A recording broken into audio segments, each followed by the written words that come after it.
Good evening. I would say ladies and gentlemen, but I'm pretty sure there's really only two people around here. At the moment, I'm going to thank Buddhist Church for being in the chat, and Putin's cat, and John Pontororo. Thank you very much. Hail to you as well.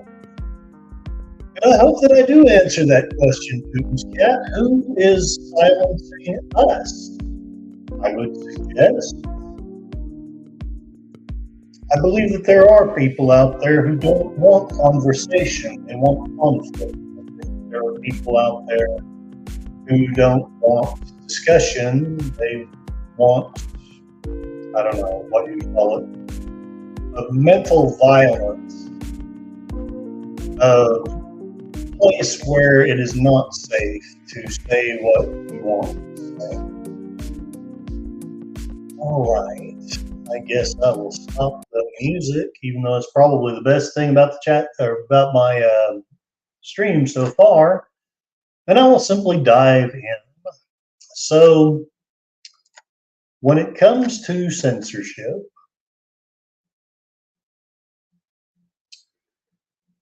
I wanted to cite this article, the Siena College Research Institute. I know nothing about them. For all I know, maybe someone will probably come on and say, "Oh, those people, they're not worth listening to." But then they will have just made my point by doing so. 84% say Americans being afraid to exercise freedom of speech is a serious problem. It's not a very well written title, but it does kind of tell the story. 84% of Americans say that some Americans not exercising their freedom of speech in everyday situations due to fear of retaliation or harsh criticism is either a very or somewhat serious problem. 40% say very, 44 say somewhat. According to a new national New York Times opinion Sierra College poll, over half, 55% of Americans say that they have held their tongue, which honestly is sometimes a good thing. They have not spoken freely over the last year because they were concerned about retaliation or harsh criticism.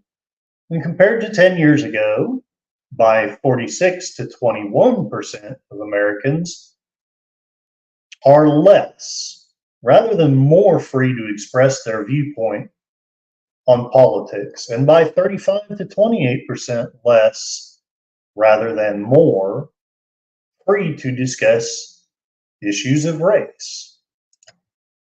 I'm greeting Sashi. How are you, the man from the future and CODIS Fact Search? It is always good to see you. And yeah, there is a chat going on. I'm sorry if I'm not seeing it. Okay, there you are. You're in there. Okay. So I will continue with the article here.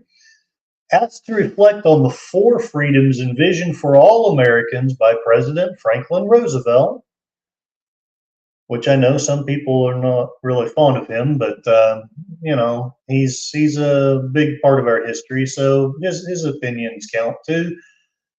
Maybe 34% think all Americans completely enjoy freedom of speech.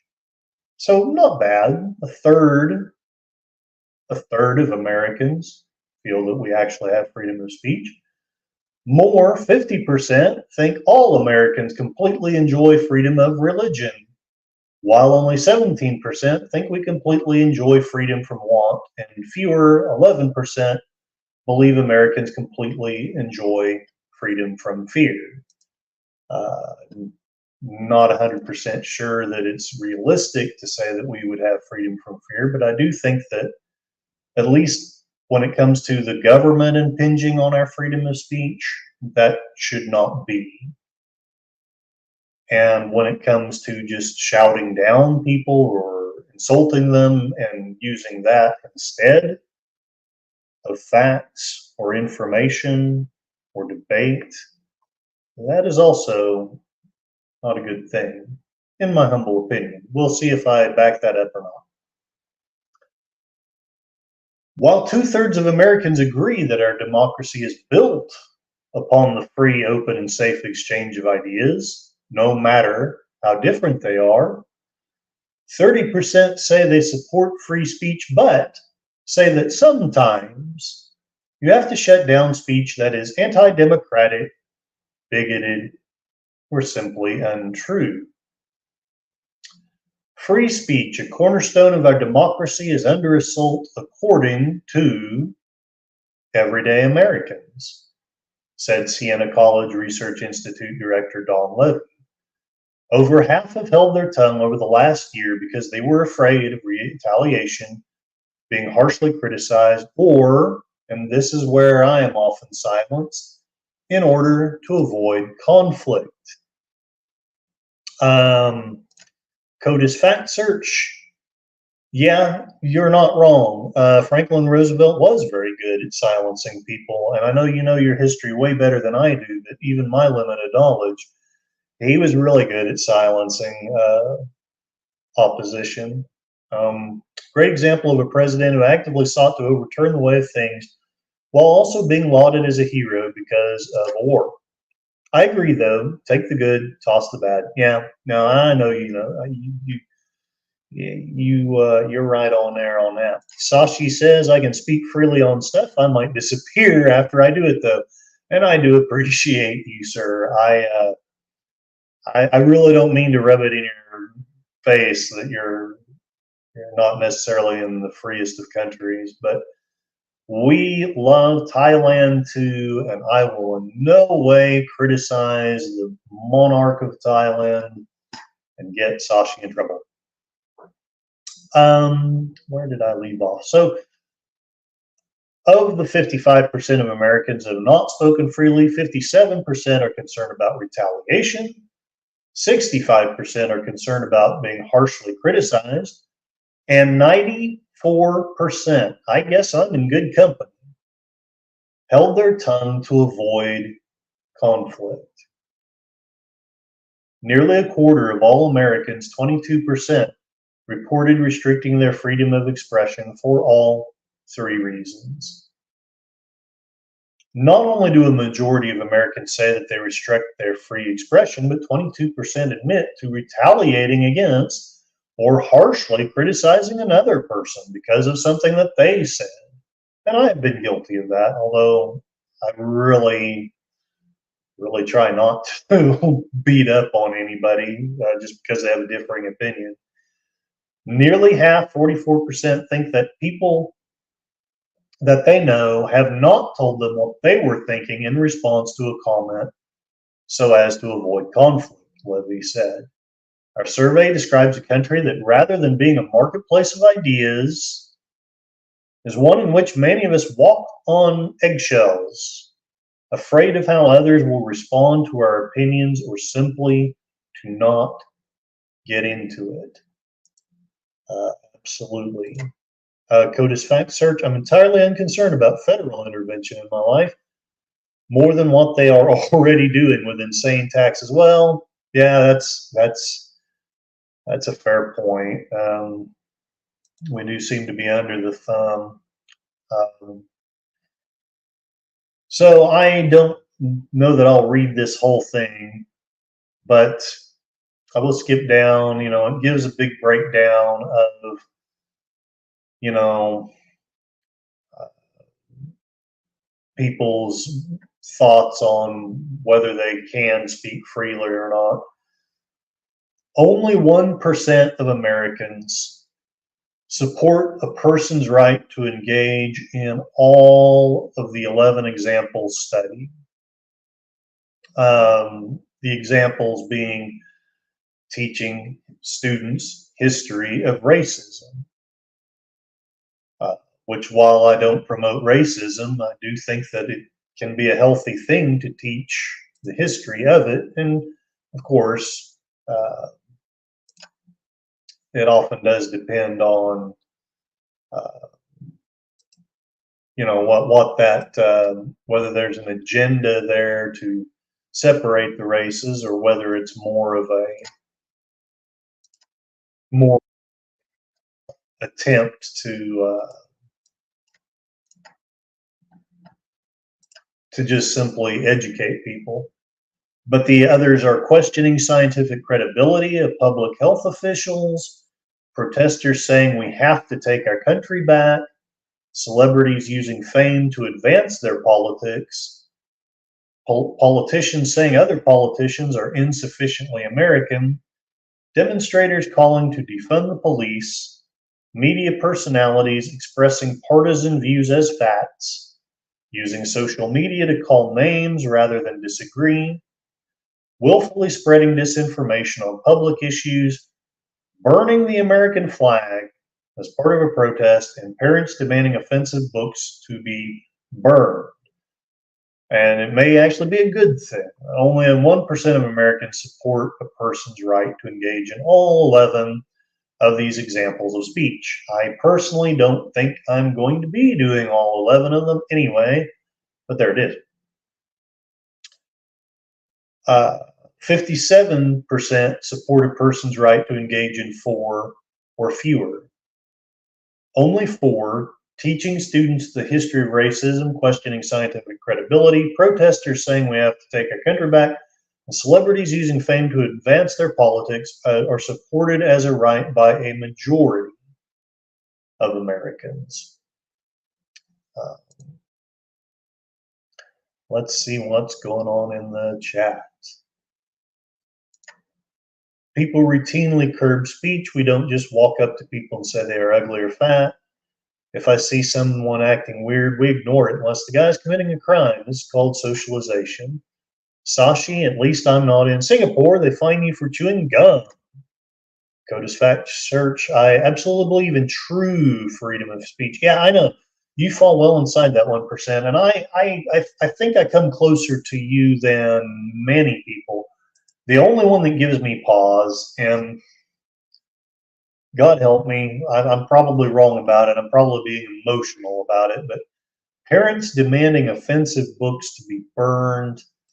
I guess what I would say is absolutely they have the right to say that books should be burned, but I don't think they have the right to actually, unless they buy them and burn them themselves. That's debatable, but otherwise, I've just never been a fan of book burning, and I know you're not either, CODIS Fact Church. I'm not trying to, mislabel you in any way. Freedom of speech is not freedom from consequences. You block me, push me, cause me to harm to me or my kids. Yeah, exactly. Where do we as Americans go from here? I don't know if I have the answer to that, but I'll at least try to give a few thoughts. But that'll be later in the stream. A majority say we are headed in the wrong direction. But nearly all of us remain proud to be an American. Still, this survey reports both a disturbingly widespread experience of restricted free speech, as well as significant support for restricting the speech of others. Levy said, we encourage a free and open discussion of these findings.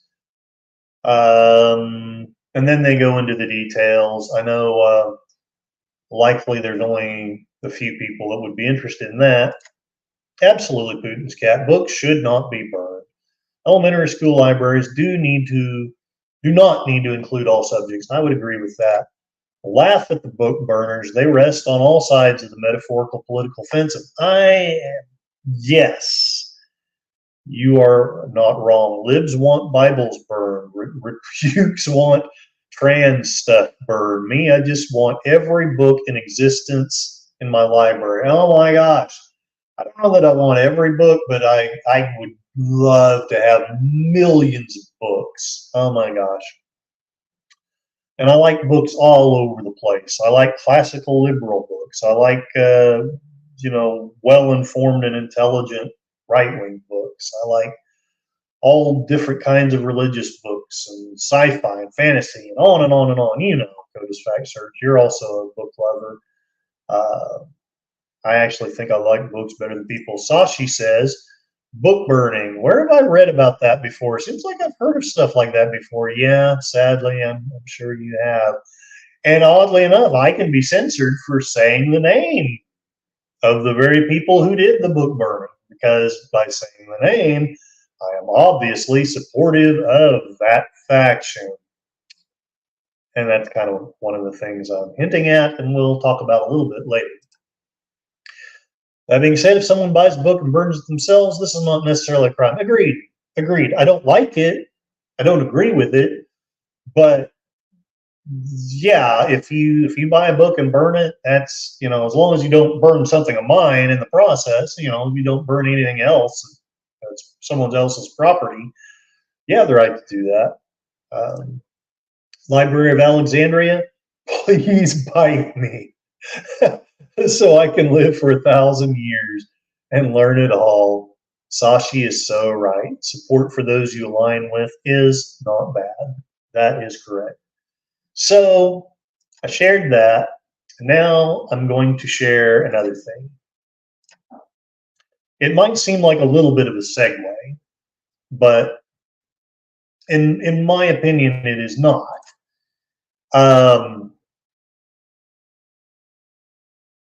I often try to be centrist, but then I get accused sometimes of being divisive because I try to point out that both sides do the same things.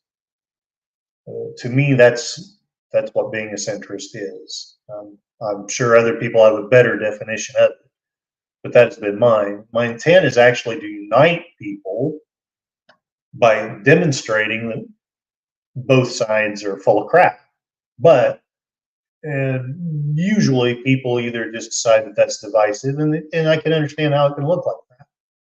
And possibly I just need to learn a better way to present it.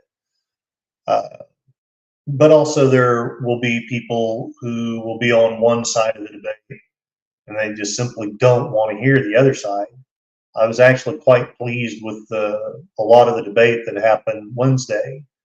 I probably didn't agree exactly with anybody in the chat, but many of you had very good points. Actions based on that support that harms others is silencing critics, means you ensure enemies exist always, not that you free anyone. 100%. And it's part of what I meant by the thumbnail in here. You know, people have become silent because they're afraid. I will admit I have been afraid. I have been cowardly. I have not spoken when maybe I should have. But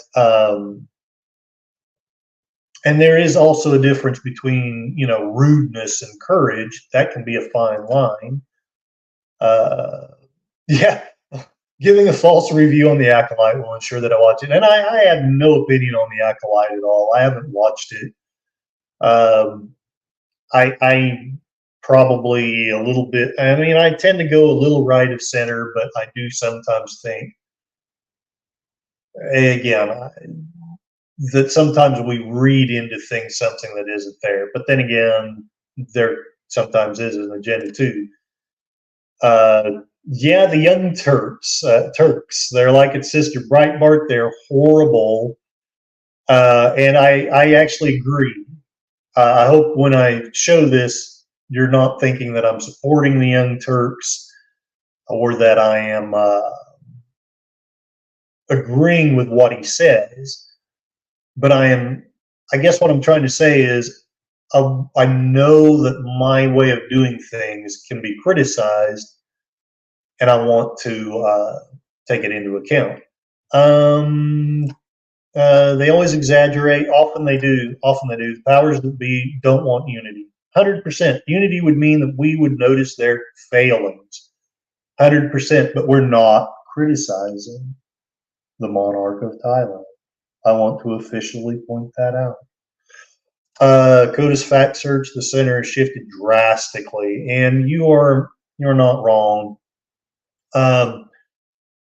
that was one of the points that I also try to make, is that at the risk of sounding like a right-wing extremist, it does seem to me that, and it's also why I was wanting to share that Weinstein video. And don't stress, Putin's cat. I'm not going there, at least not today. But more and more liberals are seeing that they're no longer part of the movement. If you know, sanity and listening and all that. And don't get me wrong, a lot of that's happening on the right too. Uh, Again, I don't want to. In my never-ending quest for centricism, that guy is nuts. Okay, well, I'm going to play what he says. Just one, to see what you guys say about it, and two, because there's a yin yang about this, but it does apply to me. Passed an unbelievable fight to get Social Security. And in that fight, he called out one person after another. FDR, he had to get past an unbelievable fight to get Social Security. And in that fight, he called out one person after another after another. But these losers today would be like, well, I guess FDR doesn't have the votes. I guess we're not getting Social Security. I mean, what do you want us to do? Fight for it? You incompetent fools. Yes, in politics, you're supposed to fight for it. You're supposed to use carrots and sticks. Now, I know you have sticks because you use them against progressives all the time. Oh, you children, you sad, sad children. You know that the Senate's only 50 Democrats? So you think politics is only about, oh, well, I guess they voted that way. There's nothing I could do. What a bunch of losers. If LBJ had done that, we wouldn't have the Civil Rights Act, we wouldn't have the Voting Rights Act. Oh, well, I guess I don't have enough votes in the Senate or the House. LBJ didn't have anywhere near the votes. He had to get a mountain of votes to get past the filibuster to get those. FDR, he had to get past an unbelievable fight to get Social Security. All right. So I am getting back to the chat. I may have disturbed a hornet's nest. I did not mean to. Case in point, my mother, is a hard right religionist. Yeah, we've talked about our families. I hope it's okay to share this. I know, it's in the chats. She's not against any gay marriage anymore because her chosen idiot leaders are not, and she used to hate. Yeah, and again, I'm not trying to say, well, we should or shouldn't believe in gay marriage, but that's gone from being, a left-wing thing to being basically a centrist thing. Right or wrong. I probably said it before, education is the problem.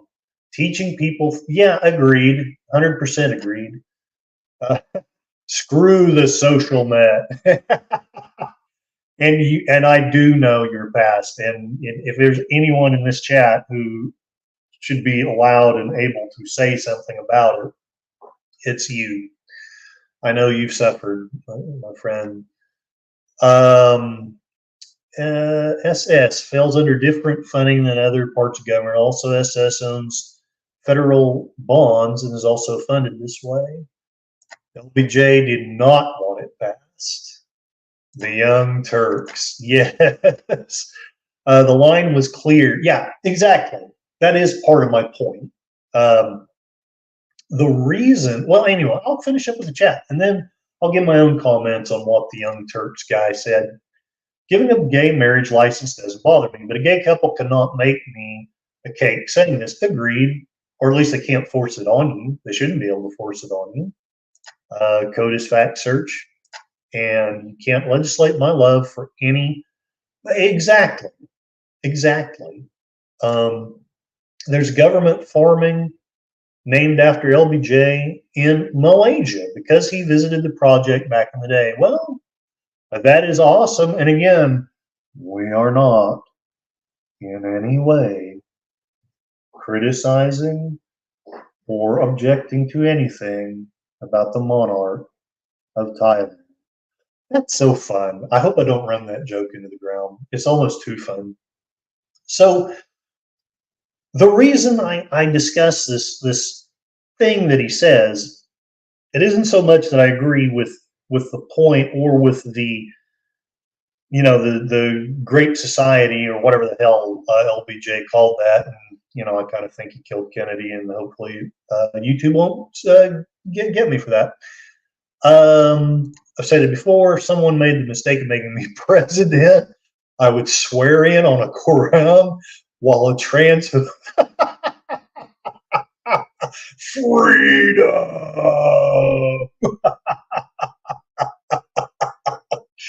I don't know if I would go that far, but I actually appreciate the thought and the spirit.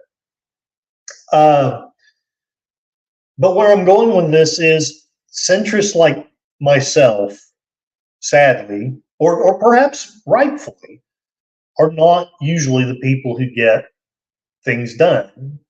It usually is.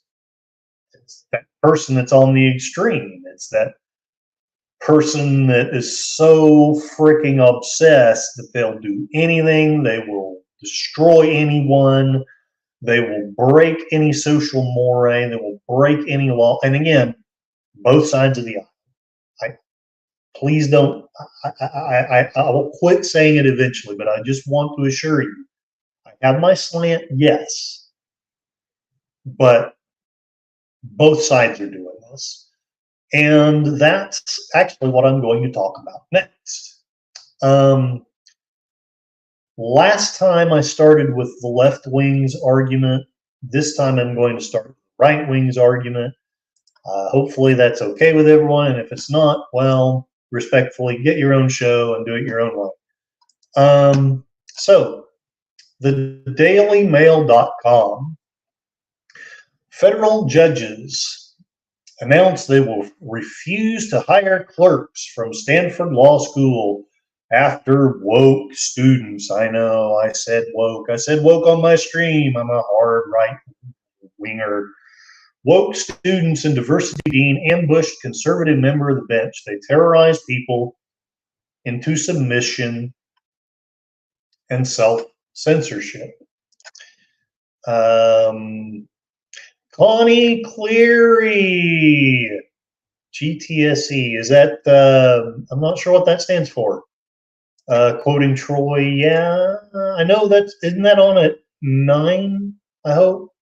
I intend to be done by then, and if not, I'll just rush it and get done by then, because I want everyone to be able to go to Netter's Network. I know she does her Thursday night things. She was kind enough to interview me. She was the first person to ask to interview me, and if she wasn't the first, she was one of the first to do so. So she has a very special place in my heart. It'll be Netter's Network, 9 o'clock. Troy got drunk, went on a rant, and then told people to get their own show. I guess I am quoting Troy now. That really wasn't my intent, but I love Troy, but nobody's perfect. Nobody's perfect. So, District Court judges James Ho and Elizabeth Branch, they say they will no longer hire clerks from Stanford Law School following a Yale boycott last year. Ho, who sits on the Fifth Circuit Court of Appeals, made the announcement during a speech to the Texas Review of Law and Politics. The decision follows a recent incident at Stanford where Judge Kyle Duncan was shouted down by hundreds of students and berated by Stanford diversity dean. 2 federal judges on the Fifth Circuit Court of Appeals, both appointed by former President Donald Trump, have announced that they will no longer hire law clerks from Stanford Law School. The boycott is in response to the mistreatment of a fellow judge during a recent visit to the California school.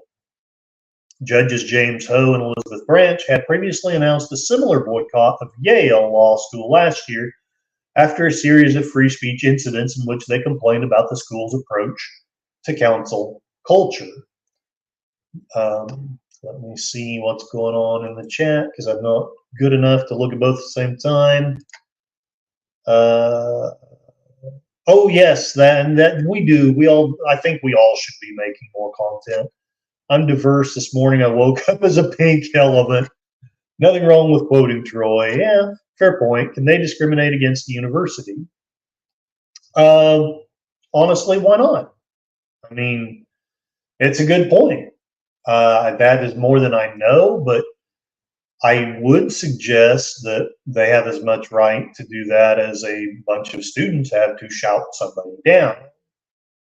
Uh, Granted, this isn't the government restricting our free speech, but it is our culture basically deciding that, because you have a certain point of view, because you're conservative, because you're pro-Trump, and I am not. I know some of you may be and some of you are not, but at the same time, they all have a right to speak. And I think that as a society, we should be built on, let them talk. If their talk is crazy, then we just, ignore it. Code is fact search. Who cares? Discrimination is literally a natural reality based on survival. Uh, yes, indeed. It is. I mean, we all do it. And it doesn't necessarily mean that's great, but we decide we like a certain woman or like a certain man. Anyway, long and the short, judges being shouted down. And if you want to focus on the discrimination of the judges, that's okay. That is a good point too. However, my point is, I think it's dangerous that it's just become acceptable that we just shout each other down. And again, while I pointed it out on the left wing, there's plenty of things that go on the right as well that are similar. Can they? But really, who cares? We discriminate against that which we do not understand, like, or know every single second of life. Agreed. So my next one will be the liberals making a good case about, or I think a good case about right-wing censorship. Now, I know I did a post criticizing NPR, and I still hold to that criticism, but I'm going to go ahead and quote them on this one, just to play nice and be fair. Book bans and the threat of censorship rev up political activism in the suburbs. On a school night in late January, Stefana Farrell, a 39-year-old mother of 2 elementary school children in Orange County, Florida, I wonder if she knows Florida, man. She logged onto a virtual meeting with more than 200 other parents around the country who, like her, have been alarmed to see books pulled off the shelves of their children's schools. And I know this is a divisive topic for some because I do think that a truly pornographic book shouldn't be in a grade school library. But anyway, Farrell, a family photographer who owns a business, began dipping her toes in local activism for the first time in early 2021 when she lobbied her school district to continue COVID-19 precautions as mask mandates were being lifted. But her involvement ramped up later in the year. That's when she began organizing parents all around Florida to oppose calls to ban books that some conservatives have deemed too divisive or pornographic to be in schools and curricula. And there are cases where I agree with the pornographic discrimination thing, and there are cases where I don't. Suburban moms, the laziest, hardest working people in the world. I know What is Alt the Hist has made a great video about Karens. Poom's Cat was in Florida long ago, went to school there. They've gone nuts. CODIS fact search. Yes, I agree with this. No, in grade school, no books on sexuality, political activism should be in schools. Parents must do this for themselves. And I would agree with that. So, but again, the left is making the case, the right is censoring them. And sometimes I think that there's some legitimacy to that. Sometimes there's not. Let's see, Lawn Boy, which I don't know anything about. That could be a great book. That could be a terrible book. It's not on the shelf right now. And then All Boys Aren't Blue, says that it's in stock and available. Farrell told the online participants. We had a high school student go in there and try to ask for it, and they said, sorry, that book's not available right now for checkout. So that's a shadow ban on All Boys Aren't Blue. The session was the inaugural training of a national campaign called Book Ban Busters, organized by a left-leaning grassroots network called Red Wine and Blue, with a tagline of channeling the power of suburban women because I will not say it. I'm going to censor myself here. But honestly, it is mainly because of my intense respect for Connie Cleary, who is awesome. And so I don't want to say anything derogatory for women because I respect her. Suburban moms refuse to educate their own children, love to crap on those who have the low-paying job of doing it. Yeah, my friend the teacher could talk about that. And, well, geez, yeah, you're a teacher too. Chronic fatigue is real. Sorry, brain fart. I want math to be math. I don't want questions like how many people of color do you see in this picture? Agreed. Putin, that's how I teach math. Color and sexuality is all that matters. Well, CODIS Fact Search, that is how you become Teacher of the Year. Yes, it's an inside joke. I will leave it at that. The suburbs have traditionally been seen as conservative bastions. They're becoming more diverse. I called the organization Red Wine and Blue because when these women would get together, there would be wine and there would be some pretty good snacks. She established a group to build on the political engagement of suburban women who rejected former President Trump's attempts to win over suburban housewives during the 2018 midterm elections. She says the network now includes more than 300,000 parents. The book ban seemed to happen everywhere all at once. It was clearly organized, Paris says, so we knew pretty much off the bat that this is an orchestrated effort. That impression is borne out in the data. More than 330 unique books were challenged from September through November last year, according to the American Library Association's Office for Intellectual Freedom. That's twice as many as the entire year before. And I'm going to make an unfair side note. I know the left does it too. I'm just trying to let the left have a voice here. I know that. I know that, CODIS Fact Search. You are being extremely sarcastic, but in a very awesome way. At least use, the right lubrication. Wine for wine. Oh my gosh. Goodness gracious. Parents in certain organizations may not know that their activism is around issues created to serve the interests of the wealthy corporate elites. Kamala, who co-authored the book Free Speech and Coke Money, because there is no George Soros, but I digress. It is on both sides. Says that many institutions and people connected to the CRT debate have ties to the Donors Trust and Donors Capital Fund. These organizations have facilitated huge contributions from ultra-wealthy libertarians. God bless the libertarians. I can't help it. I'm sorry. I just can't help it. Toward right-wing think tanks, such as the Manhattan Institute, policy outfits like the Goldwater Institute, media outlets, and legal organizations to advance an extreme conservative agenda. Blah, blah, blah. I don't know if we're interested in finishing that one, but the long and the short is, again, that's why I'm trying to, in spite of the criticism of the Young Turks, I'm trying to be centrist, and I've only got 45 minutes. I'd better get moving.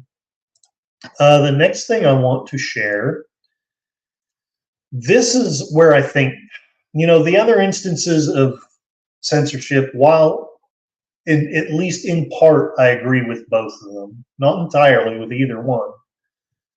I think the really dangerous thing, us censoring each other, dangerous, can be dangerous.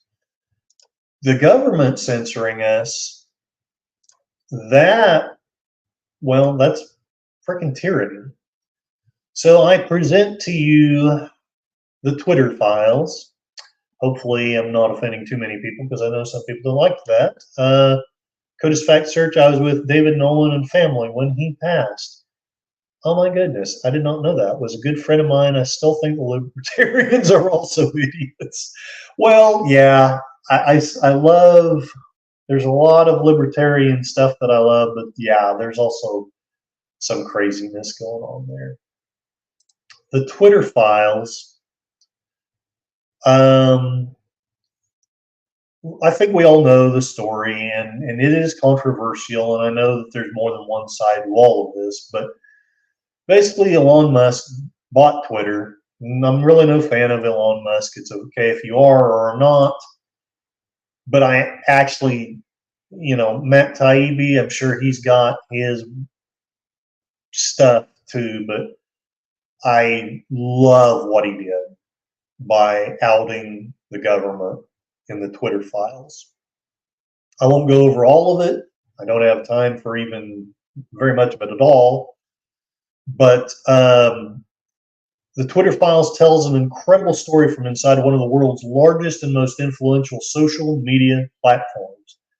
It is a Frankensteinian tale of a human-built mechanism grown out of the control of its designer. Twitter in its conception was a brilliant tool for enabling instant mass communication, making a true real-time global conversation possible for the first time. In the early conception, Twitter more than lived up to its mission statement, giving people the power to create and share ideas and information instantly, without barriers. As time progressed, however, the company was slowly forced to, and let me stress that, I get there's so many people that say, well, they have the right to censor if they want to. Fair point. May I have the butter for my bread? That's what voting is. Elon Musk is a leftist, but that center has changed. I seem to have scared some good people away. Oh, no, there's 4 people here. Okay.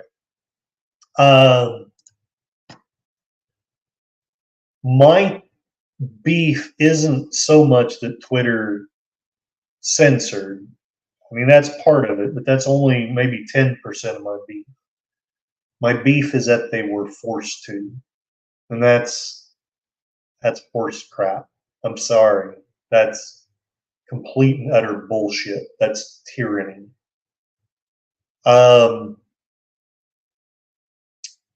Slowly over time, Twitter staff and executives began to find more and more uses for these tools. I guess I skipped something. Some of the first tools for controlling speech were designed to combat the likes of spam and financial fraudsters. Again, I'm okay with that. By all means, combat that. Slowly over time, Twitter staff and executives began to find more and more uses for these tools. Isn't that special? Outsiders began petitioning the company to manipulate speech as well, first a little, then more often, then constantly. By 2020, requests from connected actors to delete tweets were routine. One executive would write to another, more to review from the Biden team. I don't know if I'll get there, but please understand, Trump did it too. I'm just putting that out there. Both sides did it, and it's horseshit, no matter who's doing it. The reply would come back handled, and here, I don't know if you could read it, but basically it's a big, it's an email about, all these accounts were just deleted because the Biden team asked them to. Now, if they're deleting criminals, fine. If they're deleting spammers, fine. But after the last few years, I would humbly suggest that I don't believe that it was just bad actors that were being deleted. Celebrities and unknowns alike could be removed or reviewed at the behest of a political party. I don't know the real James Woods. Forgive me for not knowing. But anyway, yeah, I grabbed the first under SI, defer to safety on the high profile for the second one. Both parties have had access to these tools. For instance, in 2020, requests from both the Trump White House and Biden campaign were received and honored. Let that sink in. Both of them were doing it. Why no Weinstein? Well, people didn't seem to react well to it. I got a lot of flack. People said that he was mistaken and was saying dangerous things, and I never really learned what the mistakes were or the dangerous things. But I got tired of fighting against the stream. So unless lots of people want me to review Weinstein, I'm probably not going to go back to that. I got three more things. So anyway, long and short, one more thing I am going to point out, at the risk of it not being fair, Matt Taibbi is a liberal Democrat. So please keep that in mind when you hear this report.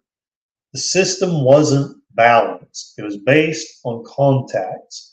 Because Twitter was and is overwhelmingly staffed by people of one political orientation, there was more channels, more ways to complain open to the left Democrats than the right.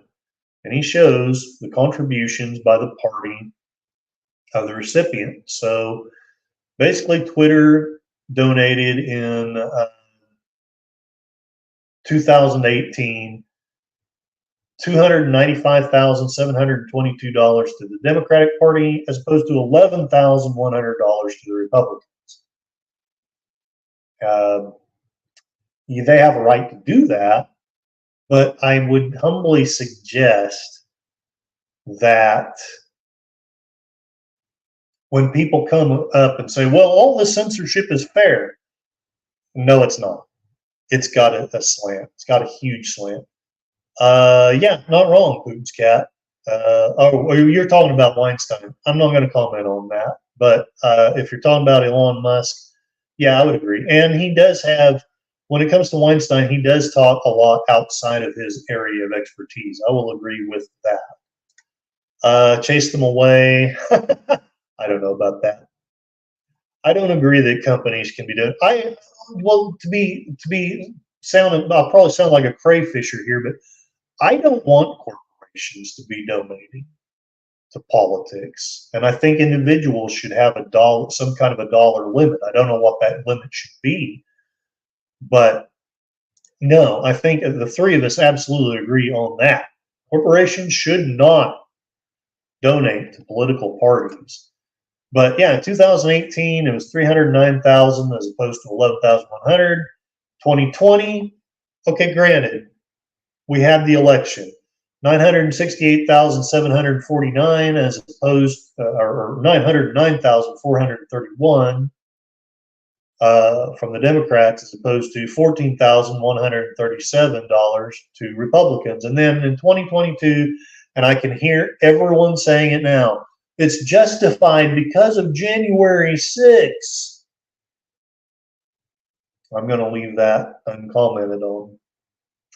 But the Twitter contributions to the Democrats in 2022 were $165,969 as opposed to $451 for the Republicans. I'm not saying that to be pro-Republican.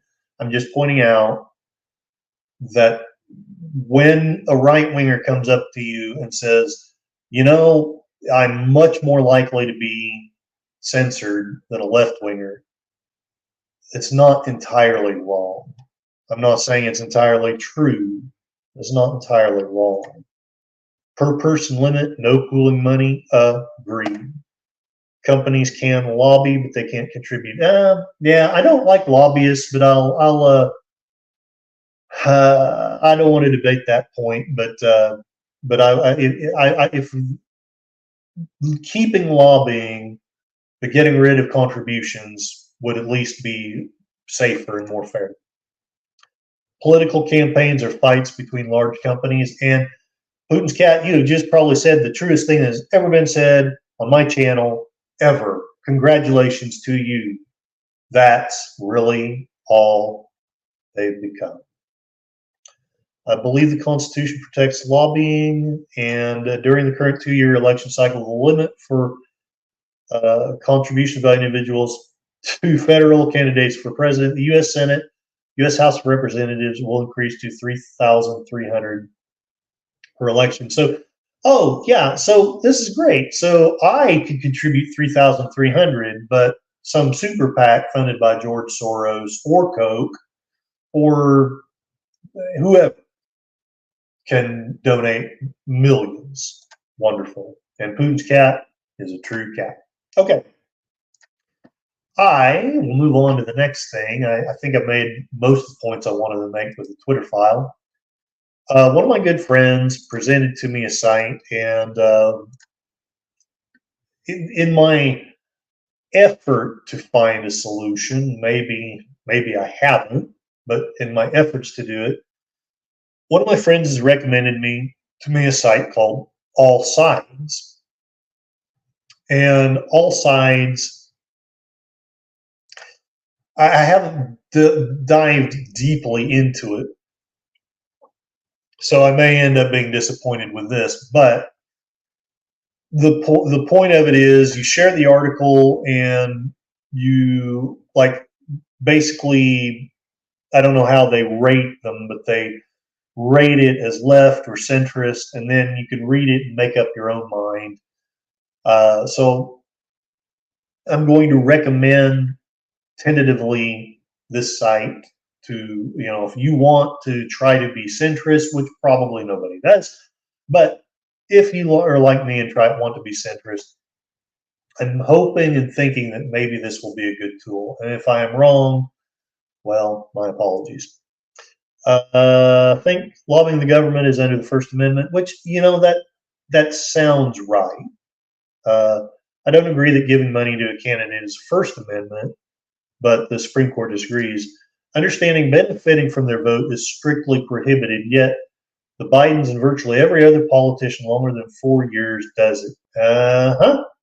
100%. Citizens unite. Yes. Oh my gosh, I'm loving this energy. Okay, let's see if I can keep the momentum going. I got 30 minutes to go. Hopefully I can do this. So, and I tried to pick a left and a right leaning one, but I couldn't really. This one is supposedly centrist. Georgia State politician claims social media censorship is deplatforming people to manipulate messaging, as the Twitter files revealed. And I didn't go too deeply into that because of time constraints, but please read further. You will be so happy with our government because, again, it's not so much that they censored, Twitter censored, it was government coercion, government basically strong arming them. You got a pretty nice company there. It'd be a shame if something happened to it. And also, I don't remember if it was Twitter, but I know some of the social media companies have had ex-CIA people become board members. And I don't know, that makes my flesh crawl. The court's opinion, Justice Anthony Kennedy wrote that limiting independent political spending from corporations and other groups violates the First Amendment right to free speech. Yep. And as a result, corporations can now spend unlimited funds on campaigning advertising if they're not formally coordinating with a candidate or political party. Because, and I mean this with respect to you, Putin's cat, it's going to come across as snarky, but I'm actually meaning this with respect to you. But I'm sure that all these people are not coordinating with any candidate or political party. But a Georgia state lawmaker says she was silenced when she switched parties last year, convened a hearing to showcase how social media companies can deplatform people to manipulate messaging.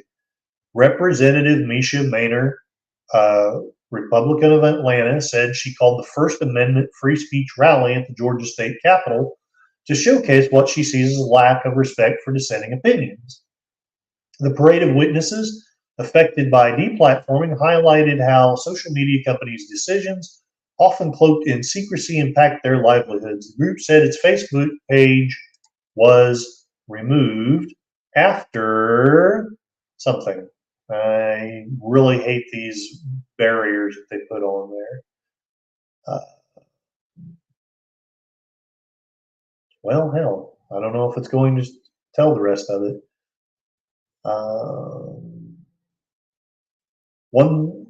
Anyway, she was deplatformed after something mysterious. I can't remember now. Oh, here it is. The Facebook page was removed after the January 6th attack at the U.S. Capitol. So again, not saying January 6th was a good thing, not saying that we should be happy that it happened, or that we should get our forks and pitchforks and all that. I know some people might be thinking that, but I'm not going to say that here. I'm not brave enough, for one thing.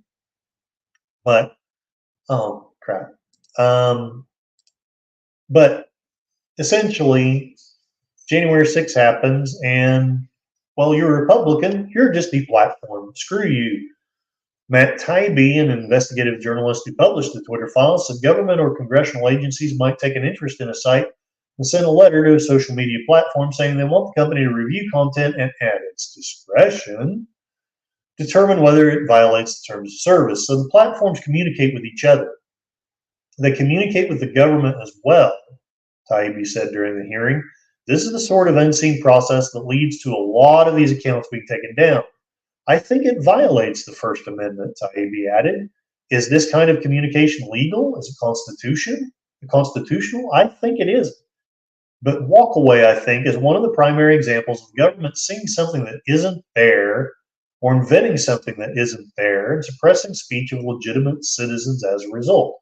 God bless Taibbi, again, liberal Democrat, but he freaking believes in free speech. So if you're a Republican who's not inciting violence, who's,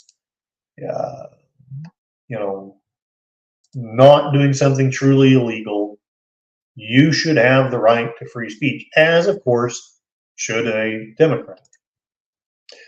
As our Father who art nowhere near heaven, Lord and Savior George Carlin said, when interests align, no politician is needed, no plan. Formally coordinating, informal is okay. Chinese censors. Social media is run by advertising. Yeah, that's true. As our Father, okay, yeah. There's no need for planning, because when their interests align, they simply do the things that are in their best interests, and it ends up screwing us. My next article, almost my last thing, this one is also centrist. It was the best I could do. The right and left wing articles I didn't feel like they were worth our time. Government censorship unit sees 95% fall in flagged online content. Now, on one hand, it's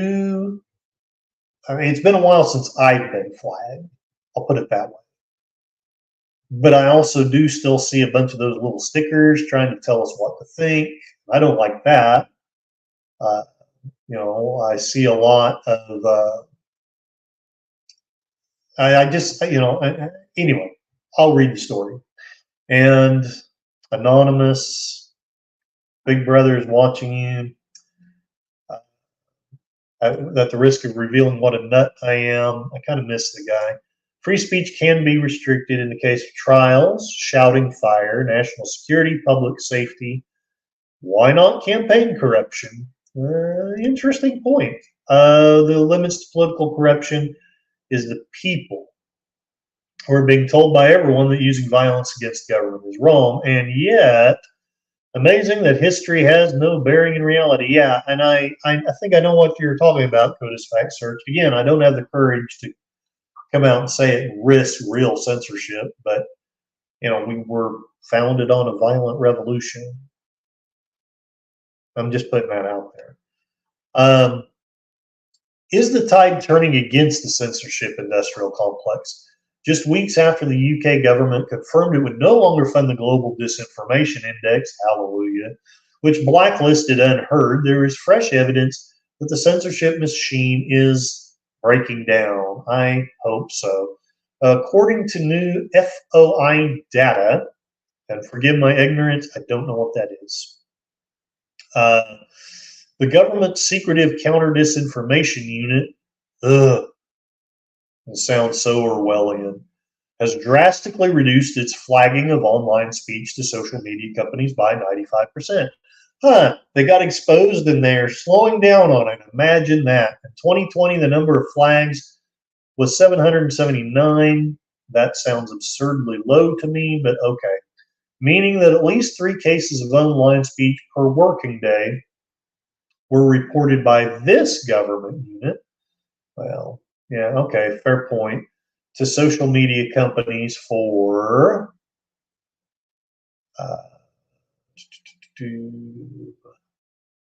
I hate what the computers do to us sometimes.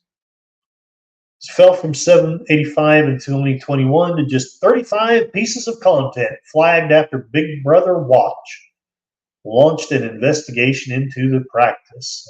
And here they have a little spiffy bar graph. It's got to be true because it's a bar graph. 2020, 2021, 2022. Imagine Elon Musk buys Twitter, Taibbi publishes the Twitter files. It drops precipitately, and now this year it's dropped a lot more, according to them. Back in 2021, when I first wrote for Ed Herd, it's evidently something this guy writes about the CDU. Little was known about the cell. Ministers, though, gave us clues in a parliamentary debate. One said that the CDU's job was to get so-called disinformation taken down, and revealed that in some cases ministers have engaged directly with social media firms as well to encourage them to remove content that is clearly inappropriate. Well, okay, maybe. Since then, the government has publicly stated the unit's focus has turned from the disease that shall not be named to the war in Ukraine, elections, and even Operation London Bridge following the death of the Queen. It speaks to the dismal state of free speech in the UK that these statements not only went unchallenged, but in many cases were chastised as not going far enough by the official opposition in Parliament, with Labour calling for the unit to be used to police online discourse and debate regarding the Israel-Palestine conflict. And oh my gosh, if Moira Kitty were here, she would have so much to say. All major nations were agreed. 1984 is and has been here since 1908 in the USA, and way before that in England. I am interested in that date. There may be something I don't know there. It's just very apparent now. Yeah. We now know that the mechanism for this extra legal censorship was a formal relationship between the CDU and many of the major social media firms known as trusted flagger status. This is a hotline between civil servants and social media companies, meaning CDU flags prompting the removal of expression online were put to the front of the queue. But despite the free speech implications, the government refused to reveal any information about the work of the unit, even obscuring the release of information about its resources, making it even more secretive than the intelligence agencies. Less censorship is, of course, good news for free speech in the UK. However, the rebranded new unit, now called the National Security Online Information Team, so similar to National Socialist. I'm just pointing that out. It is now working with limited transparency on disinformation around the general election. While little is known about this rebrand or whether it makes a material difference to the unit's work, it is clear that the ability to flag online speech and lean on platforms to remove it remains. This leaves the government with a potential tool which could be used to materially shape online discourse in the hands of the next government. While the specter of the censorship industrial complex still looms, this episode shows that vociferously standing up for free speech can bring results. The wider dangers that extra-legal censorship, legitimized by fears about disinformation, has now been normalized. In the UK, our Ministry of Truth is less active, but still operating. As ever, the price of freedom is eternal vigilance. I am almost done here, so hopefully everyone will be able to go to Netters. July 26, 1908, the FBI. I should have known that. Yes. Yes, agreed. Did you see me sending my OBS broadcast to Cosme? I did not. I'm afraid work just kept me running. I don't know if it was today or not, but work has been crazy lately. There's a I'm not meaning to excuse like missing everybody's stuff, but we have a contract negotiation and everyone's acting like chickens with their heads cut off. Must depart good lucky. Yes. Good day to you, CODIS Fact Search. I'm just going to share one more thing. Hopefully, this will be a good way to end the stream. I'm going to share what Matt Taibbi himself says. Yields back. The chair now recognizes the gentlelady from New York, Ms. Stefanik, for 5. Thank you, Mr. Chairman. It has been almost 1 year since the first bombshell Twitter files. Looking back now, and my questions are for Mr. Taibbi and Mr. Schellenberger, what was the most alarming thing that you came across during your review of internal Twitter documents? And I have a number of follow-up questions, so keep it short. Sure. Thank you for the question. I think the most alarming thing that we saw was the regular stream, organized stream of communication between the FBI, the Department of Homeland Security, and the largest tech companies in the country. They had an organized system for flagging content, not occasionally, but in enormous numbers, involving spreadsheets of accounts that ran to the hundreds and thousands. And this was shocking to us, and to the congressman's point, this isn't crazy conspiracy theory. We've already had 4 federal judges rule that they believe this activity violates. So, yeah, the stream can send to Cosme and have it. Well, that's really cool. Connie Cleary is heading out. Okay, I will be over there. I'm almost done. I appreciate you, Connie. Thank you for keeping me on track. It's the First Amendment. This is quite serious. We didn't know whether it was against the law, but we certainly thought it was shocking enough to be in the public interest. And that for me was the most serious thing. Yeah, for me, it was seeing the so-called former FBI officials within Twitter and working with and other groups, including this Aspen Institute, participating in an effort to so-called pre-bunk the Hunter Biden laptop before it was ever published in the New York Post, and then to get it censored by Twitter in violation of Twitter's own terms of service, whose internal staff had concluded that the New York Post tweet had not violated their terms of service, and they censored it anyway. Mr. Schellenberg, I want to ask you further that revolving door between the FBI and Twitter, and I also want to ask about those third-party, essentially government proxies. You referenced the Aspen Institute. Can you delve deeper into both of those questions, both of those topics? Sure. It was the former general counsel of the FBI, Jim Baker, and the former deputy director of the FBI had both taken jobs at Twitter. There were so many FBI people Now, don't get me wrong. I realize. Oh, you ordered your Blu-ray. That's great. Yeah, I need to find my Blu-ray player. I know it's here somewhere, but I moved, and sadly, there's still many boxes I haven't unpacked. I would love to stream some movies as well, but that's great. I do encourage you to produce content, and have your voice out there. But this is the thing that it concerned me as well. I mean, granted, I suppose that there's no law, and maybe shouldn't be a law, that says ex-FBI and CIA executives shouldn't have high-ranking jobs in social media, but yeah, to me, it honestly crosses the line. I think that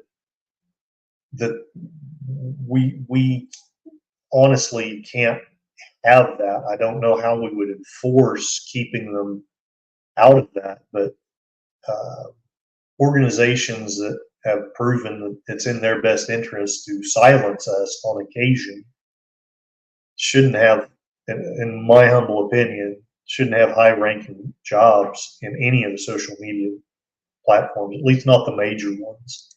Twitter, that they had their own internal group. You know, if they wanted to take them on as consultants or something, you know, that's fine, but high-level executives, not cool. And their own little crib sheet to describe the difference between the terms that they use at the FBI versus at Twitter. CIA had it as well. Yeah, CIA as well had their own little internal group. And I'm sorry, what was the second question? The third-party proxies. Oh like yeah, the well then the Aspen Aspen Institute, this was the weirdest thing. We discovered that Aspen Institute had created a workshop that it was attended by basically all of the major media, including as well as all the major social media platforms, to basically pre-bunk in advance the Hunter Biden laptop, even though it had not been, there was no evidence that it existed outside of the fact that the FBI knew that they had it because they got it in December 2019. So to have the Aspen Institute trying to persuade people not to cover the Hunter Biden laptop story in August and September of 2020 was quite chilling and disturbing to see. Cat has a big Blu-ray, not for your computer, have been showing freebie in the bean. That's cool. Kind of like the KGB. You are not wrong. That's exactly what it looks like to me, anyway.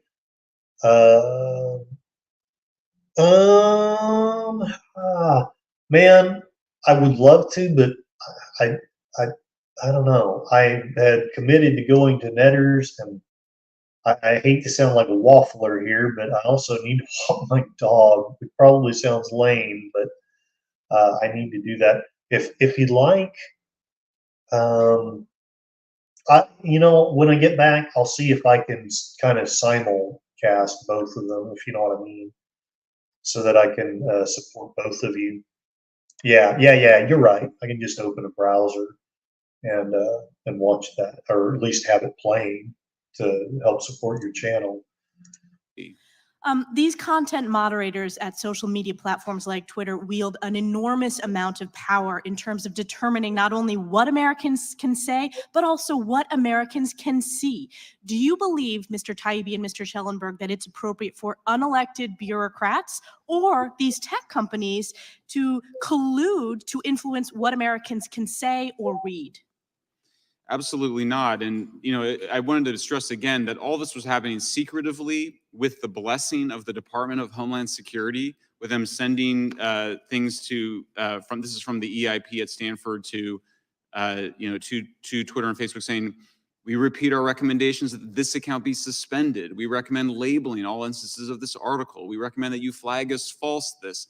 All these demands being made secretly without any public review. My view is that we don't, the government doesn't decide who can speak in the town square. Why should the?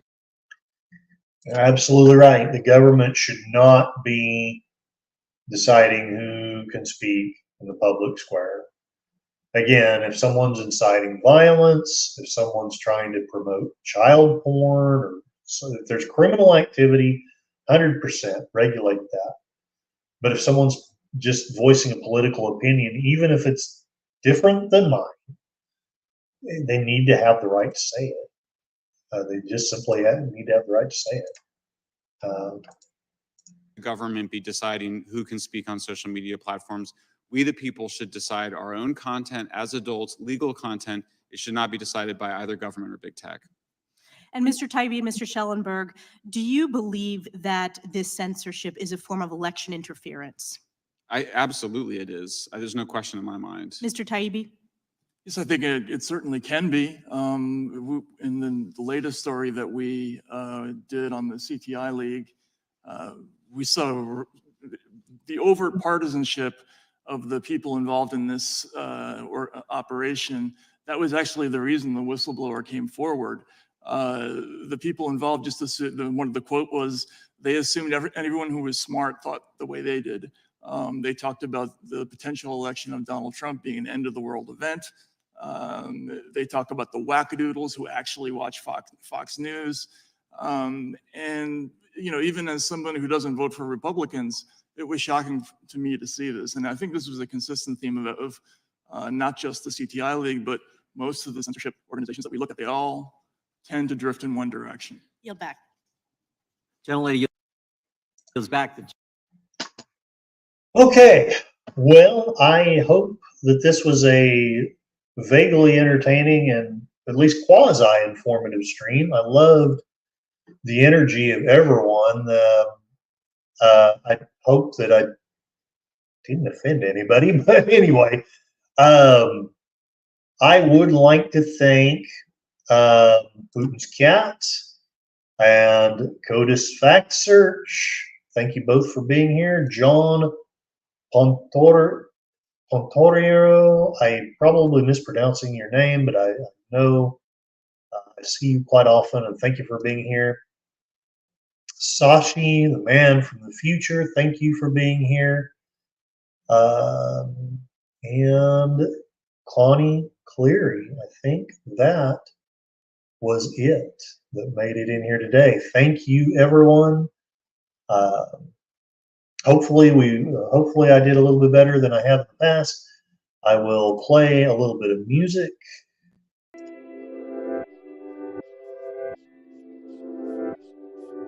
Not that music though. There we go. I don't mean to be copying anybody, but that's the best of the free background music that I can find. I still haven't figured out a great ending tagline. But I guess for this stream, I'm going to say,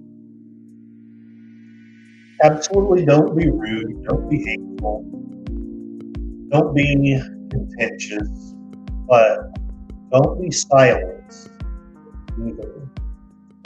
You have a truth to say, and it may not be the exact same truth as mine, it may not be a truth that I like, but absolutely you have every right to say it. All right. And thank you. Oh, and JPRPH, I did not see you or I forgot because the comic book thing is real. Thank you. And I'm glad that you saw. Okay, so follow me link. I will go to Netters, I will go to Putin's Cat, and then sadly I'm going to walk my dog, so I won't actually be there, but I'll have 2 streams going because I want to support the supportive people in my life. So, thank you very much. Everyone, either go to Netters or Putin's Cat or both, whatever you want, whatever you like. And I hope you have a wonderful evening, and I hope that whatever your song is, I hope it is beautifully sung. Hey, maybe that would be something. Okay, take care, have a great evening.